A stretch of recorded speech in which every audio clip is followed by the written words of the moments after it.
Okay, so modes used to freak me out, and people would play these things called modes and expect me to be able to tell the difference between them. And it just sounded like a jumble of notes.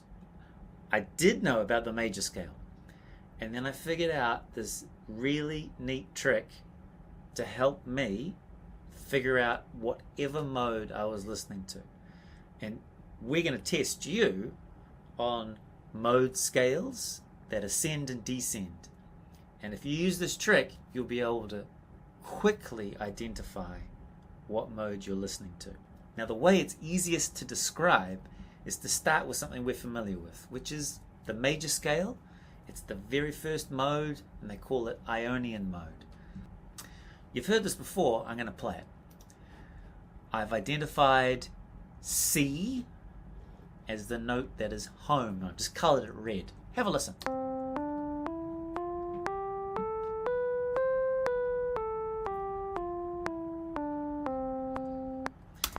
And C feels super grounded. I know that scale back to front. What happens if we start treating the second note, D, as the home point? It's obviously going to sound different. Let's rearrange some of our piano roll here. So if I pull these across, a couple of notes, and I'm going to add in a D at the top. And we're not going to start with the C. And we're not going to end with the C. I'm going to mute those notes. We're going to start with the D, all the way up to D and then back down again. By the time we hit this D, I want you to reflect on how that D sounds to you. Let's give it a go.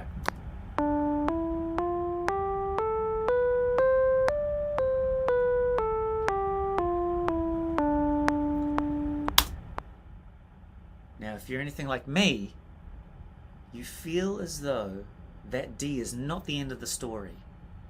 Something has to happen after the D for me to feel grounded. And it turns out it's the C note. So if I throw the C back in after a little bit of a pause, you might start thinking, I'm back home again. And this is the trick, is to figure out how to get back home. Listening now with the C at the end.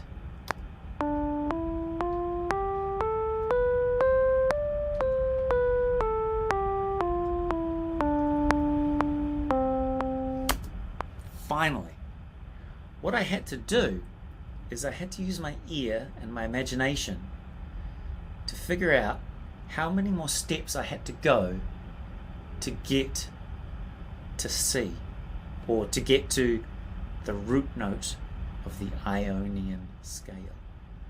We can try this again with a different mode. Let's now begin on E. So I'm going to mute this first D, but I'm going to pull us up all the way to an E at the top. So we're going to start with the E, and we're going to go all the way up to E and then back down again. And let's see what it sounds like at the end if we just finish on the E note. Shorten this up. That's our E there. Mute these guys. Double check, starting on E, up to E, back down to E. And when I get to this E, I'm going to reflect and I'm going to think, am I home yet?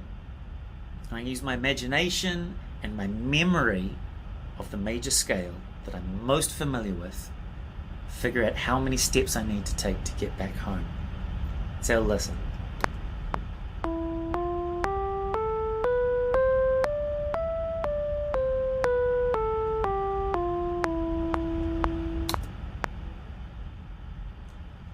I'm not grounded.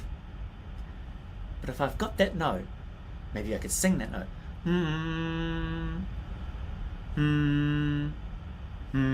If I took 2 more steps, I'd get home. And if we unmute these, we can have a listen to see what home sounds like. If I take 2 steps, it means I was left on the third note of the major scale. And 2 steps down would then bring me to closure on C.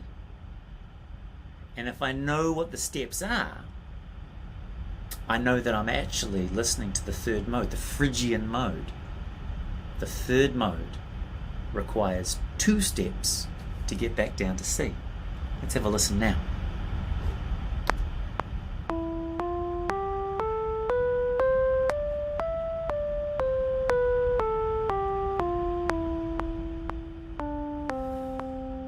Finally, getting that payoff at the end, because it really didn't feel like I was grounded on the E. And it turns out that's what composers use. They use the different feelings of modes to make emotions resonate in us as listeners. If you know your modes, you can choose to use them to make people feel something. In terms of Phrygian, awkward. In terms of Dorian, perhaps longing. So close to closure, but not quite there. In terms of Ionian, grounded, satisfied, for example.